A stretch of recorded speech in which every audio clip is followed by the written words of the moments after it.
Hello everyone, welcome to concept decoder. आप सभी का कॉन्सेप्ट डिकोडर पे स्वागत है। आई एम पीयूष प्रासर और हम पढ़ रहे हैं इंजीनियरिंग हाइड्रोलॉजी।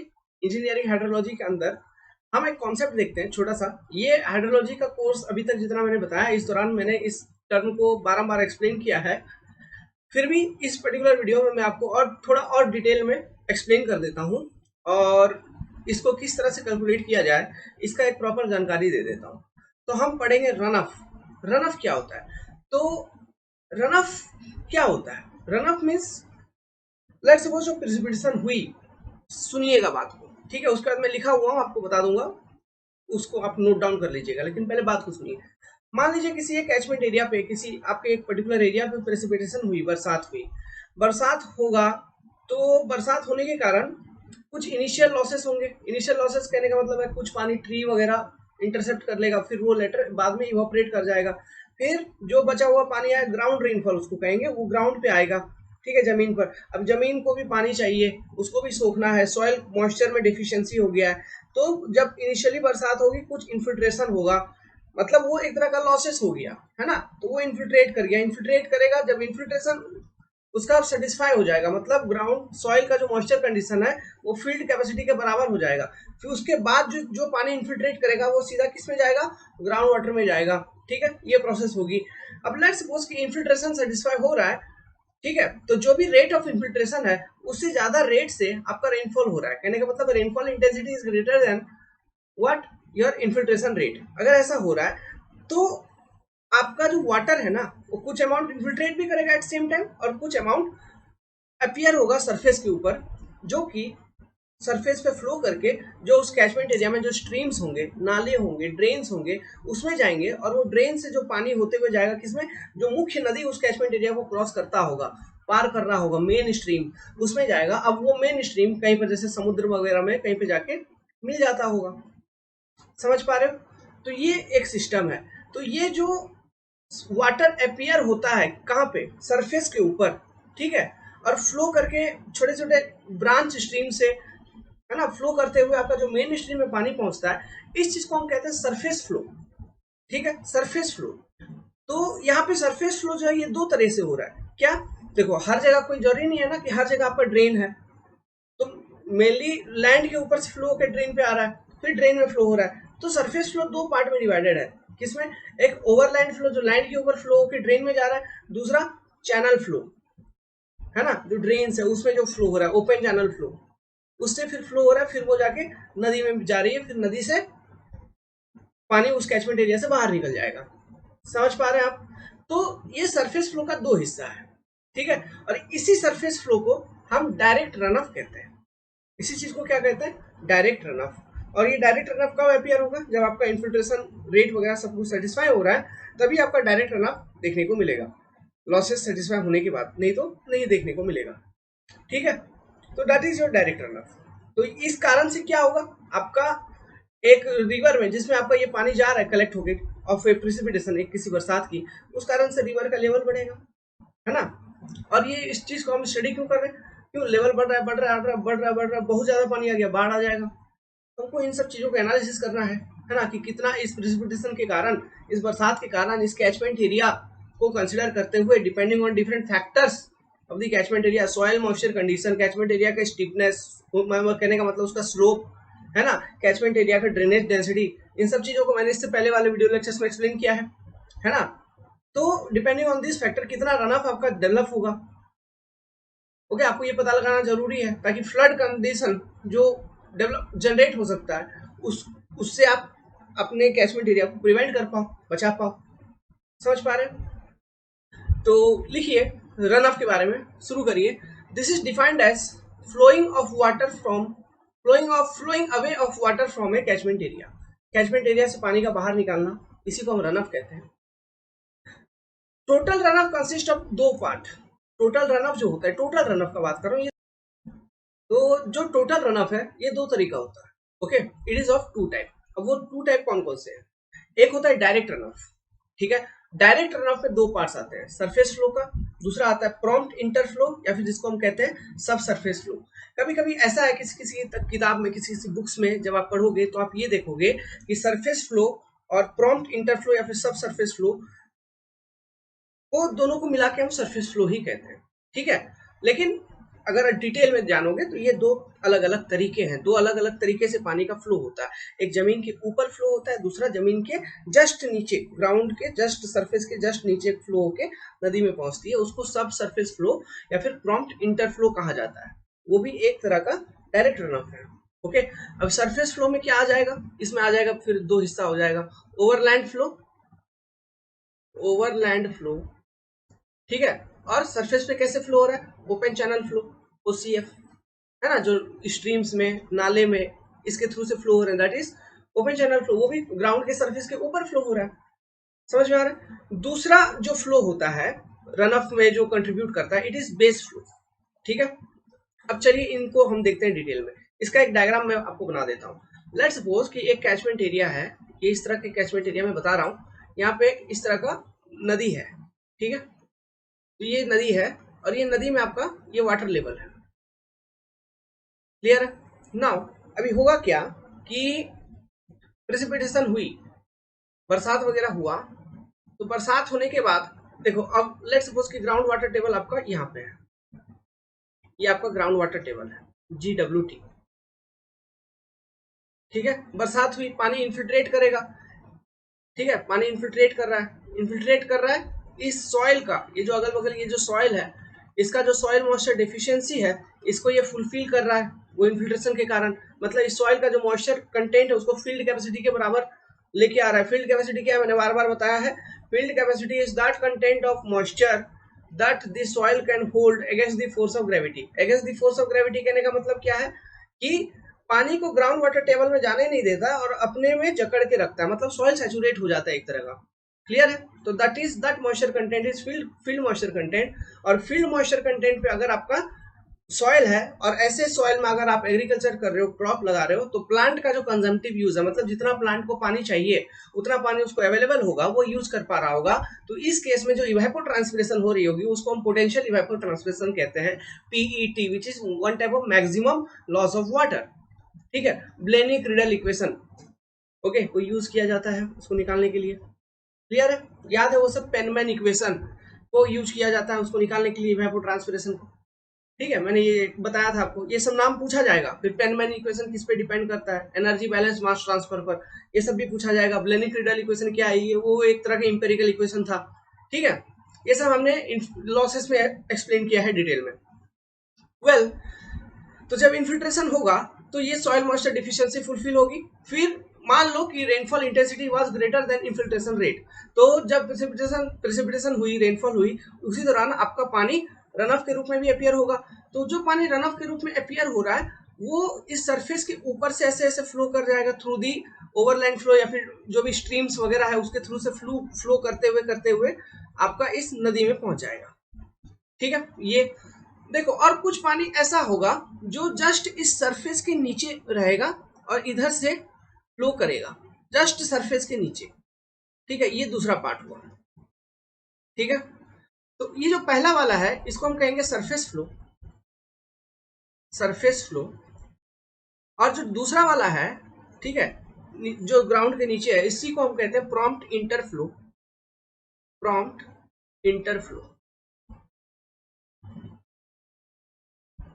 अब इन दोनों को मिला के हम कहते हैं डायरेक्ट रन ऑफ, ठीक है। इन दोनों को मिलाकर हम क्या कहते हैं, डायरेक्ट रन ऑफ। तो देखो, जब भी प्रेसिपिटेशन होगा तो प्रेसिपिटेशन के कारण जो रन ऑफ, मतलब चैनल का जो, मतलब ये जो रिवर है इसका जो डिस्चार्ज का लेवल है, ठीक है, डिस्चार्ज का जो मैग्नीट्यूड है, ये इसको बढ़ने में कौन कौन पानी आएगा तभी डिस्चार्ज बढ़ेगा। तो पानी डायरेक्ट रन ऑफ के कारण आएगा, एक तो ये, और डायरेक्ट रन ऑफ के कारण पानी जल्दी आएगा। जैसे प्रेसिपिटेशन हुआ तो उसके थोड़ी देर बाद ही, आफ्टर सेटिस्फाइंग लैग टाइम, मतलब थोड़ी देर बाद ही, लैग टाइम छोड़िए, लैग टाइम पे तो पीक आता है, लेकिन जैसे ही रन ऑफ हुआ, इन्फिल्ट्रेशन वगैरह शुरू हुई, फिर तुरंत ही किसी एरिया से रन ऑफ जनरेट होना शुरू हो जाएगा, जैसे रेनफॉल होने के तुरंत बाद ही। तो वो पानी सीधा आपका उस रिवर में पहुंच जाएगा। तो इस कारण से क्या होता है, ये जो चीज है, ये जो डायरेक्ट रन ऑफ वाली चीज है, ये पीक फ्लो कितना होगा इस चीज को इफेक्ट करता है ना। अब देखो, ग्राउंड वाटर फ्लो क्या है, इन्फिल्ट्रेशन कैपेसिटी सेटिस्फाई हुआ, है ना, सॉइल फील्ड कैपेसिटी पे है, फिर भी इन्फिल्ट्रेट कर रहा है कुछ पानी, और वो अतिरिक्त पानी जो है वो ग्रेविटी के कारण ग्राउंड वाटर टेबल में चला जाएगा नीचे, ठीक है। तो ये पानी इधर जा रहा है, तो फिर इधर भी एक अंडरग्राउंड फ्लो हो रही है, ठीक है, और ये वाटर प्रोवाइड कर रहा है इस स्ट्रीम में। इसी को हम बेस फ्लो कहते हैं, बेस फ्लो। ये डिलेड फ्लो है, मतलब ये तुरंत नहीं होगा। ये प्रेसिपिटेशन हुई, इन्फिल्ट्रेशन सेटिस्फाई हो रहा है, field moisture content field capacity के बराबर जा रहा है, फिर कुछ पानी ग्रेविटी के कारण ग्राउंड वाटर में जा रहा है, उसका फ्लो, ठीक है। तो वो बहुत समय बाद होता है, ठीक है। तो बेस फ्लो के कारण भी एक तरह का वो रन ऑफ ही है ना, वो भी फ्लो में कंट्रीब्यूट कर रहा है। तो total run off is a part of, मतलब total run off is a summation of direct run off plus base flow. Base flow जो है, अगर मैं इसके बारे में पर्टिकुलरली एक्सप्लेन करूं, तो बेस फ्लो एक ऐसा पार्ट ऑफ रन ऑफ है जो कि जो जिसके कारण हमेशा रिवर में एक मिनिमम लेवल ऑफ वाटर को ये मेंटेन करके रखता है। तो ऐसा रिवर जिसमें हमेशा एक minimum level of water maintain रहे, वो बेस फ्लो के कारण ही होता है। And that type of river is called perennial river, like your river Ganges, Ganga, Ganga नदी, ब्रह्मपुत्र नदी। ये सब नदियों में हमेशा पानी रहता है, हमेशा एक मिनिमम फ्लो मेंटेन रहता है। It is why it is due to base flow. इस पर किसी भी तरह का सीजन का प्रभाव नहीं पड़ता है। हाँ, सीजनल वेरिएशन आती है, रेनी सीजन आया, प्रेसिपिटेशन ज्यादा हुआ, रन ऑफ आया तो डिस्चार्ज बढ़ता है, वो अलग चीज है, लेकिन एक मिनिमम फ्लो हमेशा रहता है। It is basically due to base flow. समझ में आ रहा है? तो base flow is responsible for maintaining the minimum flow level, but the peak, है ना, कि मैक्सिमम डिस्चार्ज कितना होगा, it is mainly affected by the direct run off part during a precipitation, है कि नहीं? क्लियर है? ये सब ऑब्जेक्टिव क्वेश्चन है भाई, तो ध्यान रखने का, ठीक है। देखो, स्ट्रीम में लेवल बढ़ने में, देखो प्रेसिपिटेशन हो रही है तो नदी का जो सरफेस है उसमें भी कुछ पानी डायरेक्ट आता है, तो वो पानी का कंट्रीब्यूशन हम बहुत कम मानते हैं, ठीक है, इसलिए उसको बताया नहीं, नेग्लेक्ट कर दिया। लिख लीजिए what is direct run off. लिखिए, direct run off is that part of run off which immediately reaches the stream after precipitation and it include surface flow, subsurface flow. Surface flow मतलब overland flow, flow through the channel और streams. Subsurface flow या मतलब prompt इंटरफ्लो जिसको हम कहते हैं, है ना। Next, it is responsible for peak discharge in stream after precipitation. Okay, ये पॉइंट पूछेगा एग्जाम में। Next, base flow, it is delayed flow which enter the stream as ground water flow. ये इमीडिएटली नहीं जाता है, इट इज डिलेड, बहुत समय बाद। It maintains minimum flow in stream, ये हमेशा स्ट्रीम में एक मिनिमम फ्लो को मेंटेन करके रखता है। Such stream, okay, such stream is called as perennial stream, जैसे कि गंगा नदी, ब्रह्मपुत्र नदी, ठीक है, जिसमें हमेशा पानी रहती है। और वो क्यों होती है? Due to ground water flow, base flow. इसलिए मैं डायरेक्ट रन ऑफ को कैसे लिख सकता हूँ? Direct run off is equal to total precipitation, direct run off depth. अगर मैं डेप्थ निकालता हूँ तो मैं कैसे लिखूंगा? Direct run off depth equal to total precipitation. Well, total precipitation को छोड़िए, मैं वो बाद में बताऊंगा। तो केवल डायरेक्ट रन ऑफ डेप्थ को अगर लिखना हो मेरे को, तो टोटल रन ऑफ से मैं क्या घटा दूंगा? मैं घटा दूंगा बेस फ्लो। तो ये मेरा मिल जाएगा डायरेक्ट रन ऑफ डेप्थ। अभी डायरेक्ट रन ऑफ के कारण अगर आप हाइड्रोग्राफ बना रहे हो, हाइड्रोग्राफ क्या होता है मैंने इससे पहले वाले वीडियो लेक्चर्स में एक्सप्लेन किया। It is a graph between discharge, okay, जो आप किसी एक पर्टिकुलर सेक्शन पे स्ट्रीम के आउटलेट के आसपास जो आप डिस्चार्ज मेजर कर रहे हो ड्यूरिंग एक प्रेसिपिटेशन, मतलब प्रेसिपिटेशन के कारण रन ऑफ का रेस्पॉन्स क्या है। रन ऑफ का रेस्पॉन्स मतलब डिस्चार्ज, रन ऑफ बढ़ेगा मतलब डिस्चार्ज बढ़ेगा स्ट्रीम में, है ना। तो वो discharge with respect to time अगर आप प्लॉट करते हैं तो एक हाइड्रोग्राफ बनता है ना। तो उस हाइड्रोग्राफ से अगर बेस फ्लो सब्ट्रैक्ट कर देंगे तो जो हाइड्रोग्राफ आपको मिलेगा it will be direct run of hydrograph, उसी को हम बोलेंगे डीआरएच। क्लियर? देखो, एक टर्म आता है नोट, कभी कभी एग्जाम में पूछ लेता है, तो इसको ध्यान रखिए कि एक वाटर ईयर क्या होता है। तो कंफ्यूज होने का जरूरत नहीं है। वाटर ईयर को हम हाइड्रोलॉजिकल ईयर भी कहते हैं, डिस्चार्ज ईयर भी कहते हैं, ठीक है, या फिर फ्लो ईयर भी कहते हैं। ये क्या है वाटर ईयर? ये कुछ नहीं, ईयर है मतलब एक साल, ईयर मतलब। तो वाटर ईयर इंडिया में खास करके वो 12 महीना का समय जब हम प्रेसिपिटेशन डेटा का एनालिसिस करते हैं कि कितना प्रेसिपिटेशन टोटल हुआ उस साल में, है ना, कितना रेनफॉल हुआ, ठीक है, कितना रन ऑफ हुआ, ये सब चीज जब एनालिसिस करते हैं तो वो एक ड्यूरेशन होता है 12 महीना का। तो वो 12 महीना को एक वाटर ईयर कहते हैं। तो इंडिया में, अपने देश में जो वाटर ईयर स्टार्ट होती है, इसको हम कंसिडर करते हैं फ्रॉम 1 जून से लेके 31 मई, ठीक है। This is the 12 months period जो कि वाटर ईयर को as a water year consider किया जाता है इन आवर कंट्री। क्लियर है? एक नोट बना के लिखिए। देखो वो जो मैं डीआरएच के बारे में बताया हाइड्रोग्राफ वाला कॉन्सेप्ट से, डायरेक्ट रन ऑफ हाइड्रोग्राफ का, तो उसमें से आपको बेस फ्लो को हटाना है तभी आपको डायरेक्ट रन ऑफ मिलेगा। तो बेस फ्लो को हटाना बहुत डिफिकल्ट है। अब बेस फ्लो का कंट्रीब्यूशन कितना है रन ऑफ में, ये चीज को एकदम एक्यूरेटली आइडेंटिफाई करना बहुत डिफिकल्ट होता है। इसलिए हमारे पास कोई बहुत बेहतरीन सुटेबल मेथड नहीं है बेस फ्लो को सब्ट्रैक्ट करने का। लेकिन फिर भी मान लो किसी तरह से जो भी अवेलेबल मेथड है उनको यूज करके मैंने बेस फ्लो को किसी तरह से सब्ट्रैक्ट कर दिया, तो जो मेरा हाइड्रोग्राफ बनेगा उस हाइड्रोग्राफ को मैं क्या कहूंगा, उसको मैं कहूंगा डायरेक्ट रन ऑफ हाइड्रोग्राफ। इस पॉइंट को लिख लीजिए, है ना। कॉपी में सब कुछ होना चाहिए आपका। तो डायरेक्ट रन ऑफ हाइड्रोग्राफ आपको कैसा दिखेगा, इसमें बेस फ्लो चूंकि नहीं है तो ये टाइम जीरो से शुरू होगा, तो ये जीरो से शुरू हुआ, पीक अटेंड हुआ, फिर खत्म हो गया। ठीक है, ये क्यूब पीक अब direct run of hydrograph, this is peak flow cube P. अब डीआरएच ये एक तरह का डायरेक्ट रन ऑफ हाइड्रोग्राफ है।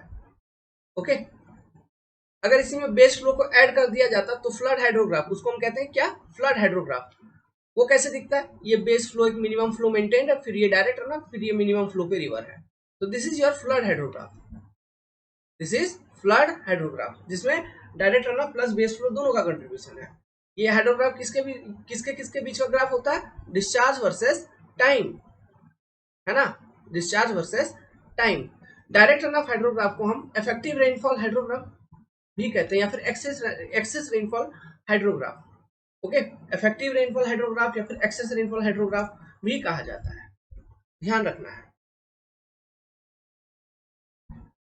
Next, method of measurement of run of.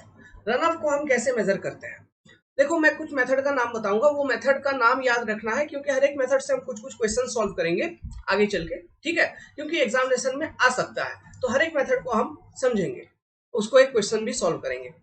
इस वीडियो में सॉल्व नहीं करेंगे, आगे सॉल्व करेंगे। बस मैं इस वीडियो में आपको एक्सप्लेन कर दे रहा हूँ क्योंकि आगे जब मतलब जो हाइड्रोग्राफ का मेन चैप्टर है उस चैप्टर को जब हम कवर करेंगे तो इसमें से बहुत सारा मेथड ऐसा है जो आपको अभी तक पहले ही पता चल चुका है अभी तक में। ऐसे कौन देखो इंपेरिकल इक्वेशन आपको भले पता नहीं चला होगा, रैशनल मेथड अभी तक मैंने नहीं बताया लेट्स सपोज, लेकिन use of run off coefficient, ये रन ऑफ कोफिशिएंट को यूज करके हम कैसे निकालेंगे run of. Okay, let's suppose कि मेरे को रन ऑफ निकालना है, run off coefficient is K, तो total run off equal to R equal to K P.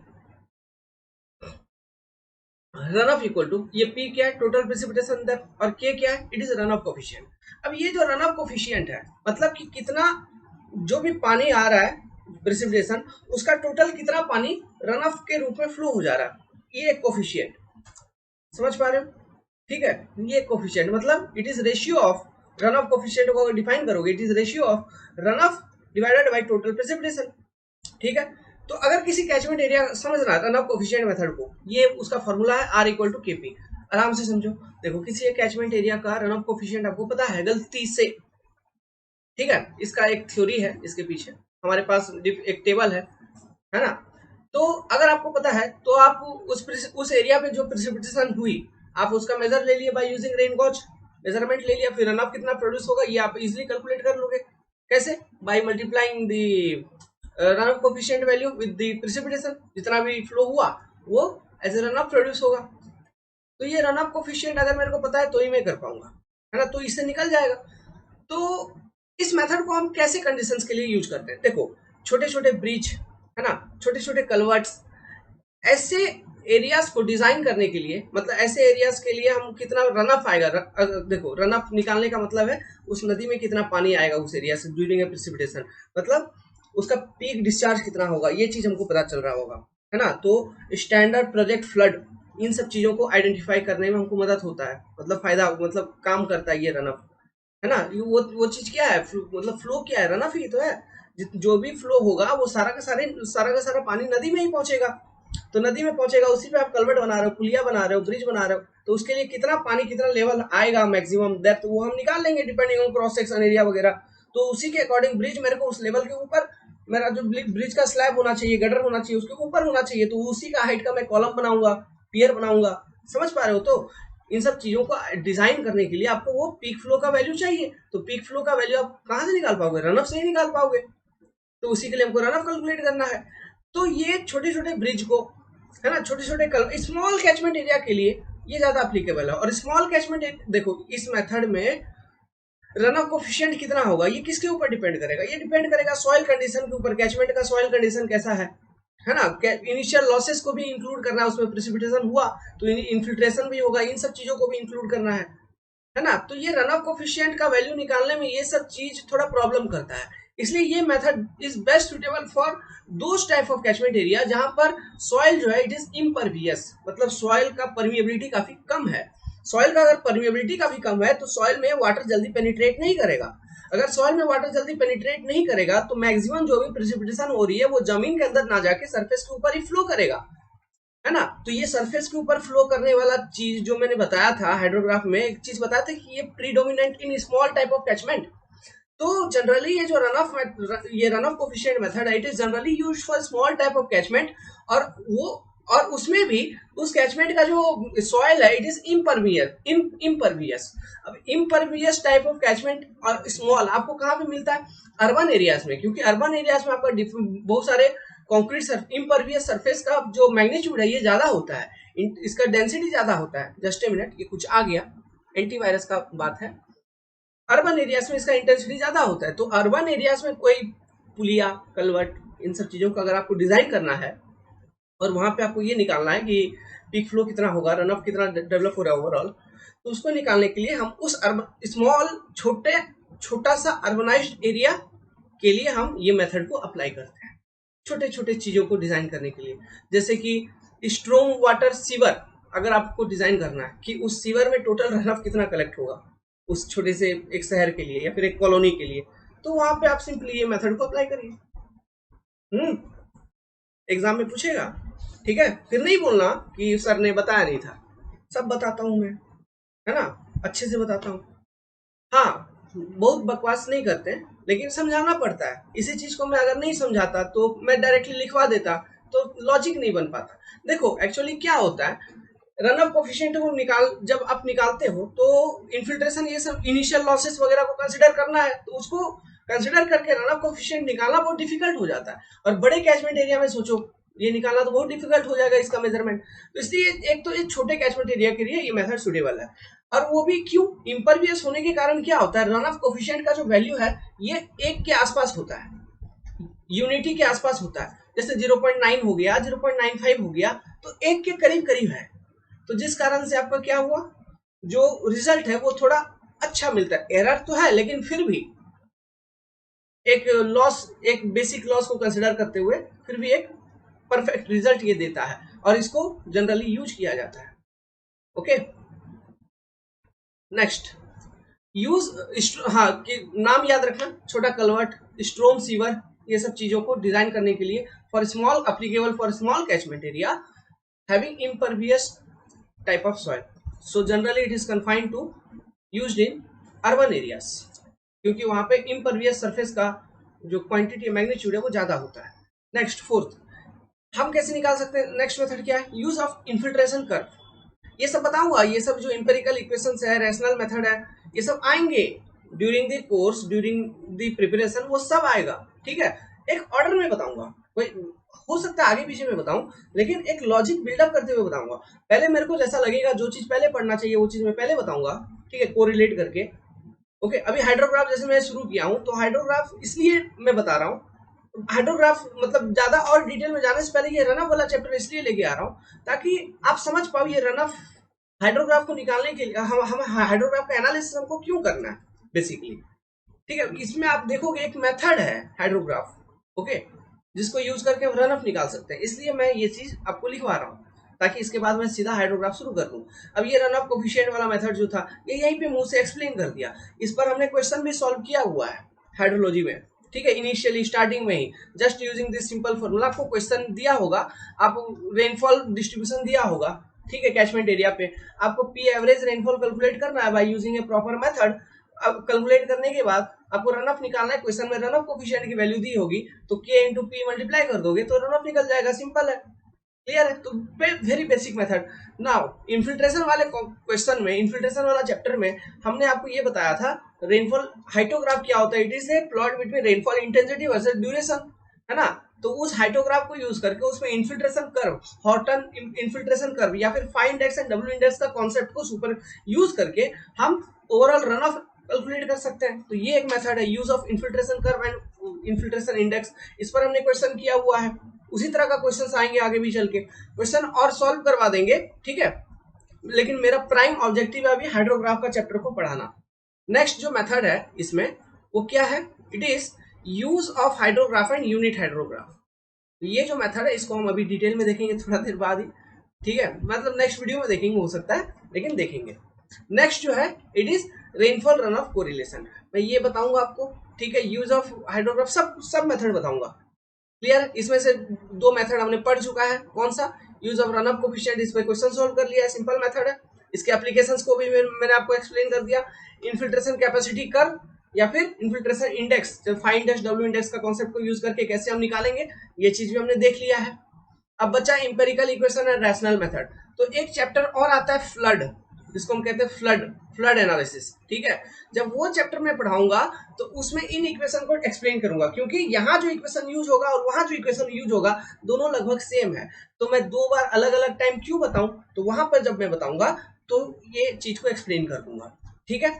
अब ये रेनफॉल रन ऑफ कोरिलेशन में कब बताऊंगा, हाइड्रोग्राफ में पढ़ा दूंगा। पढ़ाने के बाद हाइड्रोग्राफ को यूज करके रन ऑफ, तो डीआरएच डायरेक्ट रन ऑफ हाइड्रोग्राफ वगैरह कैलकुलेट कर लेंगे। डीआरएच कैलकुलेट करने के बाद फिर लास्ट में जब हाइड्रोग्राफ वाला चैप्टर खत्म हो जाएगा तो लास्ट में रेनफॉल रन ऑफ कोरिलेशन बताऊंगा। तो ये कॉन्सेप्ट इधर लाइन अप रहेगी। इसके बाद और कुछ क्वेश्चन सॉल्व कर लेंगे। हाइड्रोग्राफ का जब क्वेश्चन सॉल्व करेंगे उसी दौरान आप देखोगे फाइन इंडेक्स, डब्ल्यू इंडेक्स, इन सब चीजों का भी यूज करके हम क्वेश्चन सॉल्व कर रहे हैं। तो उसी में ये रन ऑफ निकालने वाला कॉन्सेप्ट है, डीआरएस निकालने का, वो सारे क्वेश्चन को सॉल्व कर लेंगे। तो यहाँ से ये सब चीज क्लियर हो जाएगा। फिर आगे चल के क्या करेंगे, उसके बाद हम फ्लड पढ़ेंगे, जिसमें मैं इन सब चीजों को बताऊंगा, empirical equation, rational method, rational equation, इन सब चीजों को एक्सप्लेन करूंगा। फ्लड एक इंपॉर्टेंट चैप्टर है, ओके, ईएससी गेट सभी के लिए, वहां बहुत सारे क्वेश्चन आते हैं। फ्लड पढ़ेंगे, उसके बाद flood routing, ground water flow, मतलब ग्राउंड वाटर हाइड्रोलॉजी, फिर हाइड्रोलॉजी आपका खत्म। क्लियर है? मतलब इस चैप्टर के बाद अपना दो ही चैप्टर बचता है, उसको खत्म कर लेंगे, ठीक है।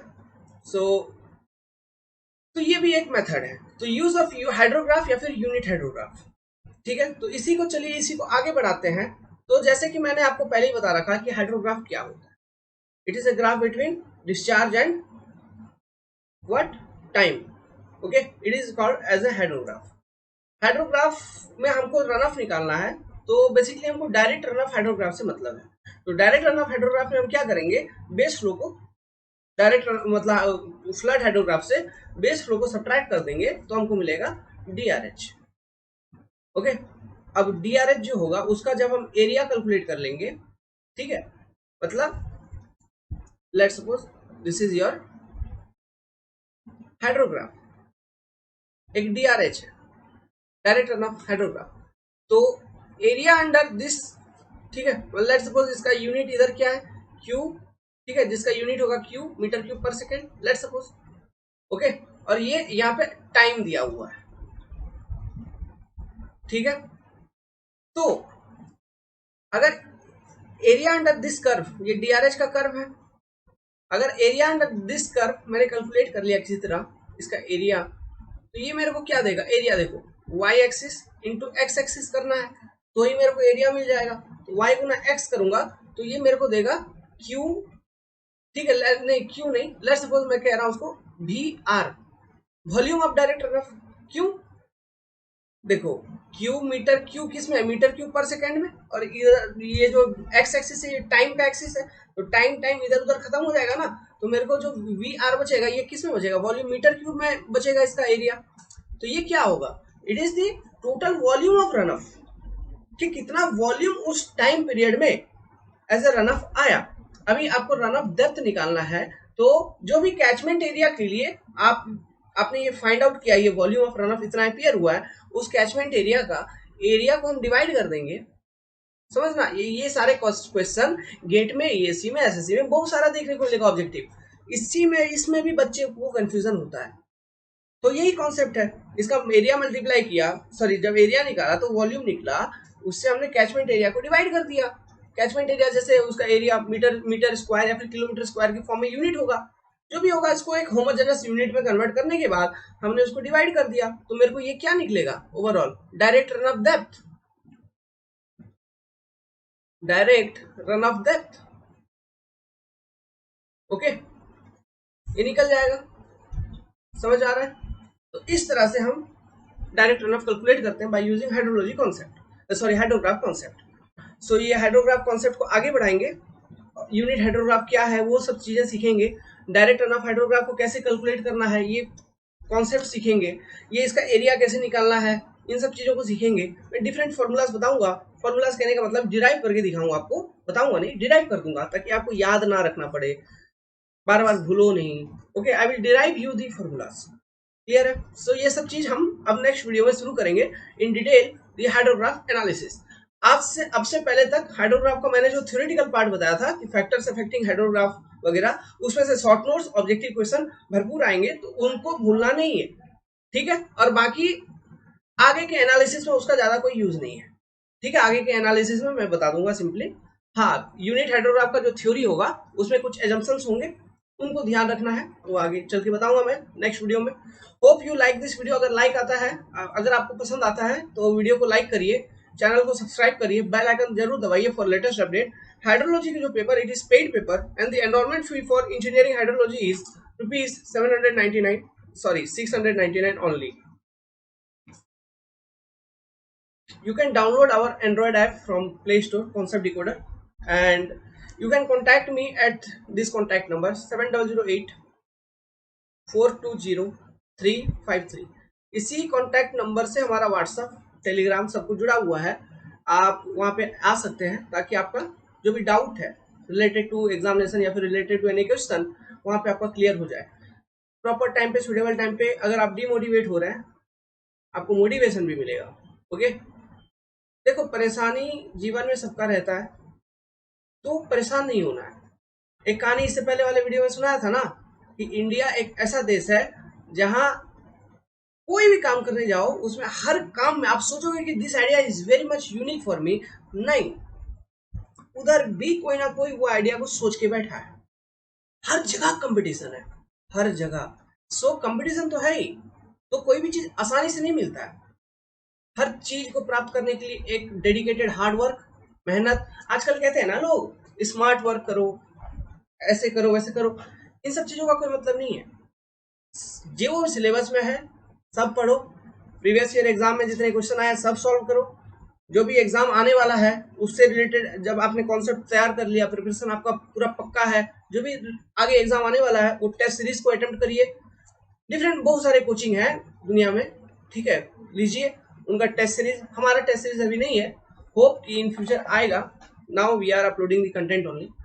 हाँ, बाकी आप टेस्ट सीरीज वगैरह लो, कहीं से भी कोई भी क्वेश्चन सॉल्व करो। If you have any doubt you can ask me, ठीक है। आप अपने हमसे पूछ सकते हैं, हमारे ग्रुप में डाल के, वहां से आपको जवाब मिल जाएगा। एक से एक विद्यार्थी है, क्लियर है। अगर हम आंसर कभी नहीं कर पाए तो वहां पे करेंगे। अब ग्रुप कहाँ है, व्हाट्सएप पर है, टेलीग्राम पे है, टेलीग्राम पे चैनल भी है कॉन्सेप्ट डिकोडर के नाम से। Well, I am ending this video here only. In next video we will start the hydrograph analysis. Analysis मतलब उसका थ्योरी को मैं डिस्कस करूंगा। थ्योरी कहने का मतलब उसका डेरिवेशन वगैरह शुरू करूंगा और डिटेल में थोड़ा एक्सप्लेन करूंगा कैसे ये एरिया वगैरह निकालेंगे, उसका ऑर्डिनेट क्या होता है, ठीक है, इन सब चीजों को। फिर यूनिट हाइड्रोग्राफ का कॉन्सेप्ट देखेंगे, फिर हम कैलकुलेशन शुरू करेंगे कि कैसे 2 आवर हाइड्रोग्राफ है, 2 आवर का फ्लड हाइड्रोग्राफ है, तो वहां से 2 आवर यूनिट हाइड्रोग्राफ कैसे बनाएंगे, सब चीजें, सब बेसिक कॉन्सेप्ट को एक्सप्लेन कर दूंगा। कोई कंफ्यूजन मगज में रहेगा नहीं, क्लियर है। हाँ, अगर वीडियो पसंद आई तो लाइक जरूर दबाइए। Thank you, good luck.